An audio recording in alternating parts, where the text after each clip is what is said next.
A quick note before we start, and that applies to all brushes, is the bristles won't always stay this color. You use a staining color of paint, that will stain your bristle. Soap and water might lighten it, but it's not going to get it all the way. But just because it's stained that color doesn't mean that it will have that color with what you paint. You can still have clear water come out of it. It just looks bad, like it's a different color. This is called a stroke brush or a one-stroke brush because it has long bristles. Flat's a little shorter in the bristles. Anyways, it's for laying down big washes of color, like so. Makes quick work of it. I'm not a huge fan just because it's kind of hard to load. I mean, the guy just loaded it and it's only wet with paint up to here. But it's really good for laying down big washes of clear water too, painting big things. But as you can see, it does an okay job with that. These brushes also come with an aquarelle handle, which means you can carve into what you've painted. These carvings are permanent, but it's a fun thing to be able to do, as you see there. This is another reason I'm not a huge fan of this, just because it gets kind of wonky on you because the bristles are so long. But anyways, when this is wet properly, you can actually even pretend that it's a round brush and go like this and make kind of petally shapes. And when you dry it out good, I give it a good squeeze out so you can see these tips right here, the fork looking stuff, and then load that with paint. You want it to look kind of weird like this. It becomes like you can do grass with it, and that's a fun thing I like to do too. So that's that brush. This brush is an angle shader. This is a 1/2-inch version of it. I like to use this for filling areas in instead of that big honker wash brush I just showed you. I find this easier to load and easier to control. And it does a nice job laying down a wash. It's very quick. Does a pretty even job. I like it. You could probably do that same trick I showed you with the grass with this brush. And I also like to use this brush for leaves. And I don't mean normal leaves. I mean like fall leaves. Like I like to take it and use the points on it and do leaves like that. You can still drop colors in and whatnot. And it makes a nice stem too. It's easy, it's fun. You also have a detail edge on it, so you could do fine with it, or you can do thick strokes, and that's nice too. So this is a scrubber. Honestly, it's not good for much. It's so rough and sharp and firm and scratchy. The reason it's included is when you're using a high quality paper like cotton and you make a mistake, you can wet this gently and scrub out some area of paint. If you made a mistake or if you want to lift, you can do this. But as you see, when you use this on cheaper paper, it makes a mess. It pills.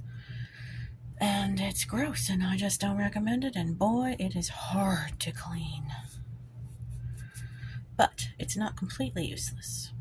The best use that I have found for it is actually without color. So this is a trick that I like to use when I'm doing a sky. I like to put stars, and I like to flick them. So you get this wet, you take your gift card, and you flick off of it with that, and you make a bunch of little baby blooms that are very controlled, and it looks quite pretty. So it's not useless. This is a rigger or a liner or a script liner brush. It's long and skinny, and you want to load it up really, really well, like almost all the way to the top. Get it nice and soaked. And as the name would suggest, it's very good for making lines. You can easily make grass. You could think pine tree, and notice this is all one load. That's the beauty of this. It just keeps going. I also really like to use it for tree branches. I didn't load this super well, but this is just to show you real quick. You know, you can get a lot of variation in your line. Hold it up a little higher and get more shaky strokes with it. Come down low and get more controlled strokes. Press it. Whoops, that's too dry. Press it down for thick, lift up for thin. You get all kinds of neat, pretty effects with that for trees. The number 12 round. And yes, this brush has a little bit of a hook on the tip. That happens. This is not a bad case, and it really doesn't affect things. A bad case would show and look worse than this, but it kind of happens sometimes. Alright, so on to business. Round brush. It's very flexible. You can do a lot of things with it. You can make thin strokes. Whoops, I got that a little bit wet to get it. Actually, that's too wet to be thin. Let's see, maybe I can dry some of that off.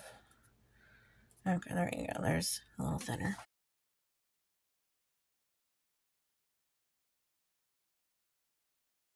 You can do large washes with it, although for that I still prefer the angle shader. You can do leaves. This one is a little difficult to load again with the long bristles, so it takes a little bit to get the water ratio right with that. But anyways, you can do single press leaves, or you can do double stroke press leaves, whatever you want to call it. You can make flowers like that. There's just a lot you can do. You can fill in areas with it, of course.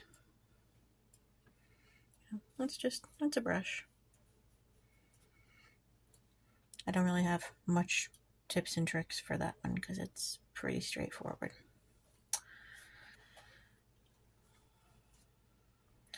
One thing I will say is if you get this too juicy when you're painting with it, if you're doing something where you lift up, you see, that makes spatter. So be aware of that. I think that's kind of a fun way to do a flower with that. That's there. So you could do blades of grass with this too. It just takes a little practice to get the ratio right. And just a tip in general with brushes, I just washed this at the sink and you can see it's out of shape, so it's always good to just reshape them how they're supposed to be and let them dry flat that way. And then you can just make the round a little. You can do that on a paper towel too. But it's good to just remind them what shape they're supposed to be in, keeps their point better. So there you have it. Happy painting.